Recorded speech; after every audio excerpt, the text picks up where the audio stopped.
Bună tuturor, să vorbim deschis. În urmă cu câteva decenii, era suficient să muncești și să pui bani deoparte. Astăzi, lucrurile stau diferit. Prețurile cresc constant, puterea de cumpărare scade datorită inflației și astfel, orice sumă de bani salvată care nu lucrează pentru tine are șanse mari să nu mai fie suficientă pentru o viață prosperă sau măcar pentru un trai confortabil. De aceea, în zilele noastre, investițiile nu mai sunt rezervate doar oamenilor bogați sau experților din domeniul financiar. Investițiile au devenit o necesitate pentru marea majoritate a oamenilor. Cu atât mai mult pentru cei care vor să își protejeze puterea de cumpărare sau pentru cei care își doresc independență financiară. Dar ce înseamnă de fapt să investești? Există riscuri? De unde începi? Care sunt opțiunile? Toate acestea și alte câteva lucruri o să fie aduse în atenție astăzi. În seria de la Haos la Independență Financiară, din care acest material cu numărul 4 face parte, aduc în atenție pașii pe care aș fi vrut să-i găsesc într-un singur loc atunci când eu am pornit pe acest drum. De la un șablon pentru cheltuieli, la felul cum ne aflăm situația financiară și la termeni fundamentali pe drumul înțelegerii banilor. Iar astăzi, investițiile. Dar întâi, ce este o investiție? Pe scurt, aș spune că ea reprezintă utilizarea banilor în prezent cu scopul de a obține un beneficiu în viitor. Pe axa timpului, atunci când cheltuiești bani, primești ceva acum. Atunci când economisești, aduni pentru viitor. Și atunci când investești, urmărești creșterea valorii în timp. Totuși, este important să înțelegem clar și de la bun început că investițiile nu reprezintă o metodă de îmbogățire rapidă și că există riscuri aferente acestora. De fiecare dată când întâlnești promisiuni care sună prea bine ca să fie reale, ai grijă să le privești cu scepticism. Nu te lăsa convins ori convinsă de aerul urgent în care astfel de oferte sunt împachetate. În realitate, investițiile sunt mai degrabă un zbor intercontinental decât unul de 60 de minute între două orașe apropiate. Nu decolezi, clipești și ajungi la destinație? Așa și cu investițiile. Nu ajungi bogat de pe o zi pe alta. Rezultatele considerabile apar în timp. În ce privește investitorii, criteriile de clasificare sunt diverse. Însă eu vreau să vorbesc despre investitorul activ și cel pasiv. Investitorul activ încearcă constant să aleagă cele mai bune acțiuni. Analizează situația companiilor, urmărește piața, citește și pregătește rapoarte. Cu alte cuvinte, se dedică acestei activități cu normă întreagă. Scopul este să obțină rezultate mai bune decât media pieței. Deține controlul, dar are nevoie de timp și cunoștințe în domeniu. În plus, numeroase statistici au arătat că pe termen lung, investitorii activi nu reușesc să depășească media pieței. În opoziție se află investitorul pasiv. Acesta urmărește performanța generală a pieței și investește constant. De cele mai multe ori, ETF-urile sunt instrumentele preferate de aceștia. Puțin mai târziu o să vă spun mai multe despre acest termen, dar întâi să vedem ce avantaje are investitorul pasiv. Ei bine, principalele plusuri sunt simplitatea și timpul redus necesare administrării portofoliului. Iar dezavantajul major este că randamentul nu o să fie unul spectaculos, adică câștigurile o să fie apropiate de media pieței. Ambele tipuri de investitori sunt interesante. Important este să înțelegi ce ți se potrivește, mai ales ca timp și cunoștințe. Mai departe, vreau să vă spun mai multe despre riscuri. Orice investiție are un anumit grad de risc. Nu există excepții. Poți să câștigi mai mulți bani, dar poți și să-i pierzi. Acest fapt nu trebuie să te sperie, însă trebuie să fie înțeles. Din nou, avem diferite criterii de clasificare și pentru riscuri. Eu vreau să aduc în atenție împărțirea riscurilor în mic, mediu și mare. În vreme ce orice investiție are un risc, gradul de risc al acesteia este diferit. Cum la fel este și oportunitatea de creștere a valorii investiției. Risc mic, șanse de creștere mici. Risc mare, șanse de creștere mari. Cu alte cuvinte, ai șanse mari sau mici de a pierde ce ai investit și șanse mari sau mici de a face profit. Este foarte important să înțelegi care este toleranța ta la risc înainte să începi să investești, deoarece riscul emoțional nu iartă. Acesta constă în vinderea investițiilor pe minus din frica de a nu pierde tot atunci când piața este în scădere, iar undeva aproape este riscul de a nu investi deloc. Datorită inflației, sunt șanse mari ca puterea ta de cumpărare să se erodeze în timp. Prin urmare, asumarea unui risc calculat în lumea investițiilor este preferabilă scăderii nivelului de trai. Fondul de urgență intervine aici. Practic, acesta este o rezervă de bani destinată situațiilor neprevăzute, pierderea locului de muncă, urgențe medicale, reparații costisitoare la mașină sau casă și așa mai departe. 3 până la 12 luni de cheltuieli esențiale este suma recomandată pentru un fond de urgență înainte de a începe să investești.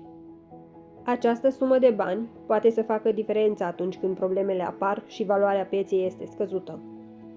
Libertatea de a nu vinde pe minus și marca pierderea este esențială pentru un investitor.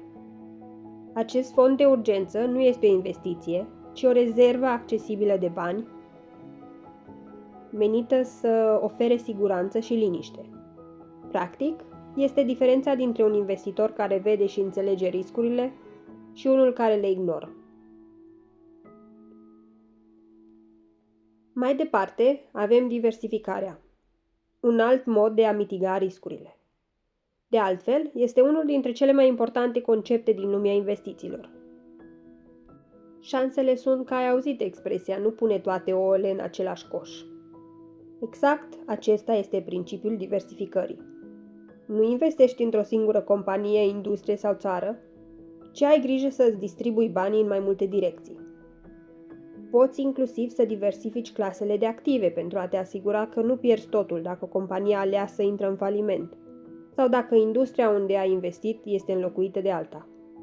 Chiar și așa, trebuie reținut că diversificarea nu elimină complet riscurile. În schimb, limitează impactul unui faliment asupra portofoliului total. De exemplu, dacă în portofoliul tău ai un apartament pe care încasezi chirie, acțiuni la Coca-Cola, aur și titluri de stat, atunci o eventuală prăbușire a valorii acțiunilor Coca-Cola nu o să rezulte în falimentul tău investițional. Evident, este importantă și distribuirea procentuală în portofoliu, dar acesta este un subiect pentru o dată viitoare. Acum, vreau să merg mai departe și să vorbesc despre câteva dintre cele mai populare tipuri de investiții și am să încep cu titlurile de stat. Acestea reprezintă împrumuturile pe care un stat le primește. Cu alte cuvinte, țara scoate la vânzare diferite pachete, iar investitorii le cumpără cu scopul de a primi dobânda și a-și proteja banii de inflație. Avantajul principal este nivelul relativ mic de risc. În schimb, dezavantajul este câștigul redus alături de blocarea banilor pentru o perioadă de timp.